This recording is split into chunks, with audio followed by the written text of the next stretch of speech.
Chapter 40. Moreover the Lord answered Job and said, Shall he that contendeth with the Almighty instruct him? He that reproveth God, let him answer it. Then Job answered the Lord and said, Behold, I am vile. What shall I answer thee? I will lay mine hand upon my mouth. Once have I spoken, but I will not answer. Yea, twice, but I will proceed no further. Then answered the Lord unto Job out of the whirlwind, and said, Gird up thy loins now like a man.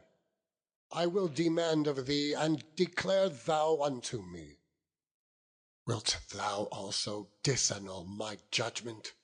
Wilt thou condemn me, that thou mayest be righteous?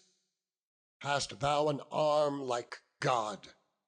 Or canst thou thunder with a voice like him?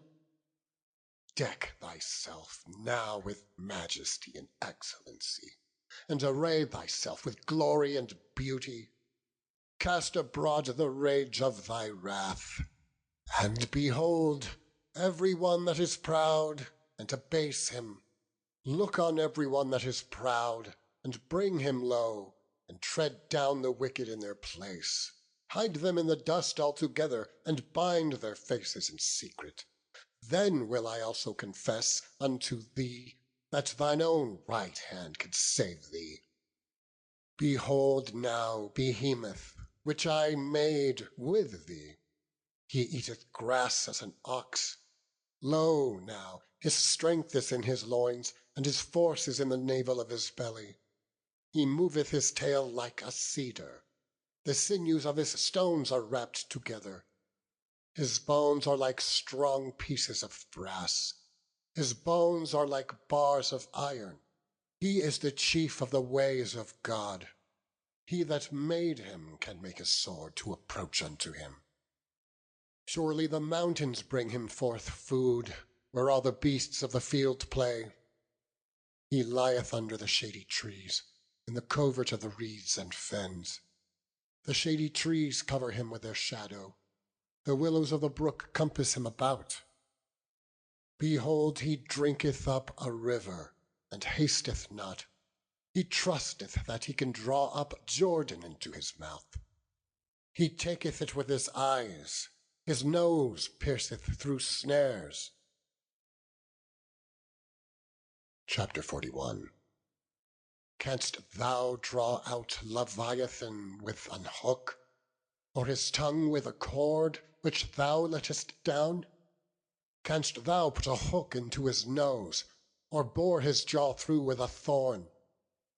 Will he make any supplications unto thee? Will he speak soft words unto thee? Will he make a covenant with thee? Wilt thou take him for a servant for ever? Wilt thou play with him as with a bird? Or wilt thou bind him for thy maidens? Shall the companions make a banquet of him? Shall they part him among the merchants? Canst thou fill his skin with barbed irons, or his head with fish spears? Lay thine hand upon him. Remember the battle. Do no more. Behold, the hope of him is in vain. Shall not one be cast down, even at the sight of him? None is so fierce that dare stir him up. Who then is able to stand before me? Who hath prevented me that I should repay him? Whatsoever is under the whole heaven is mine. I will not conceal his parts, nor his power, nor his comely proportion. Who can discover the face of his garment? Or who can come to him with his double bridle? Who can open the doors of his face? His teeth are terrible round about. His scales are his pride, shut up together as with a closed seal. One is so near to another that no air can come between them. They are not joined one to another. They stick together, that they cannot be sundered. By his neesings a light doth shine, and his eyes are like the eyelids of the morning. Out of his mouth go burning lamps, and the sparks of fire leap out. Out of his nostrils goeth smoke, as out of a seething pot or cauldron. His breath kindleth coals, and a flame goeth out of his mouth. In his neck remaineth strength, and sorrow is turned into joy before him. The flakes of his flesh are joined together. They are firm in themselves, they cannot be moved. His heart is as firm as a stone, yea, as hard as a piece of the nether millstone. When he raiseth up himself, the mighty are afraid. By reason of breakings they purify themselves. The sword of him that layeth at him cannot hold, the spear, the dart, nor the habergeon. He esteemeth iron as straw, and brass as rotten wood. The arrow cannot make him flee. Sling stones are turned with him into stubble. Darts are counted as stubble. He laugheth at the shaking of a spear. Sharp stones are under him.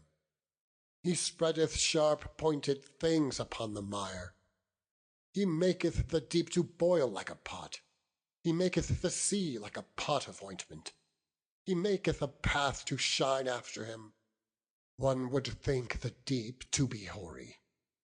Upon earth there is not his like, who is made without fear. He beholdeth all high things. He is a king over all the children of pride. Chapter 42. Then Job answered the Lord and said, I know that thou canst do everything, and that no thought can be withholden from thee. Who is he that hideth counsel without knowledge? Therefore have I uttered things that I understood not, things too wonderful for me, which I knew not. Hear, I beseech thee, and I will speak. I will demand of thee, and declare thou unto me. I have heard of thee by the hearing of the ear, but now mine eye seeth thee. Wherefore I abhor myself, and repent in dust and ashes. And it was so, that after the Lord had spoken these words unto Job, the Lord said to Eliphaz the Temanite, My wrath is kindled against thee, and against thy 2 friends, for ye have not spoken of me the thing that is right, as my servant Job hath. Therefore take unto you now 7 bullocks and 7 rams, and go to my servant Job, and offer up for yourselves a burnt offering.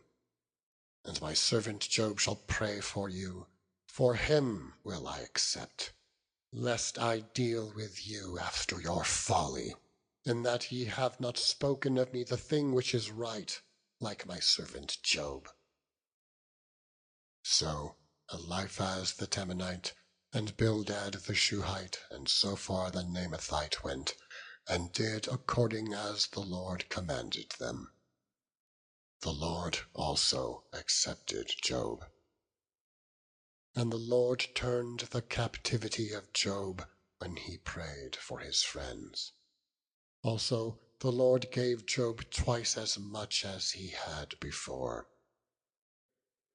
Then came there unto him all his brethren, and all his sisters, and all they that had been of his acquaintance before, and did eat bread with him in his house.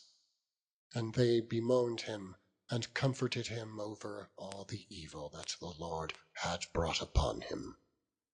Every man also gave him a piece of money, and every one an earring of gold. So the Lord blessed the latter end of Job more than his beginning, for he had 14,000 sheep, and 6,000 camels, and 1,000 yoke of oxen, and 1,000 she-asses. He also had 7 sons and 3 daughters. And he called the name of the first Jemima, and the name of the second Keziah, and the name of the third Keren-hapuk. And in all the land were no women found so fair as the daughters of Job, and their father gave them inheritance among their brethren. After this Job lived 140 years, and saw his sons and his sons' sons, even 4 generations. So Job died, being old and full of days.